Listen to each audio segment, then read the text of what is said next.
নমস্কার বন্ধুরা, welcome to my channel. আজ আমি বানাবো দই পটল। সবাই ভালো থাকবেন, সুস্থ থাকবেন।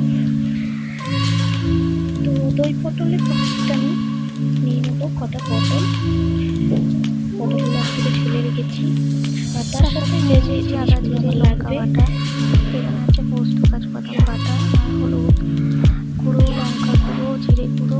এগুলোকে আমি একটা বাটিতে আলাদাভাবে নিয়ে নেব। এরপর এখানে আমি সামান্য জল অ্যাড করব। জল অ্যাড করে মশলাটা ভালোভাবে গুলে নেব।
মশলাটাকে 2 মিনিট কষতে থাকবো যতক্ষণ না তেল বেরিয়ে আসছে মশলার থেকে।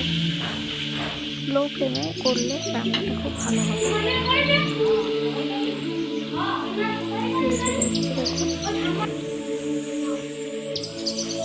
এরপর আমি যে কাজু বাদাম বাটা আর পোস্ত বাটা যেটা ছিল সেটাকে দিয়ে দেবো।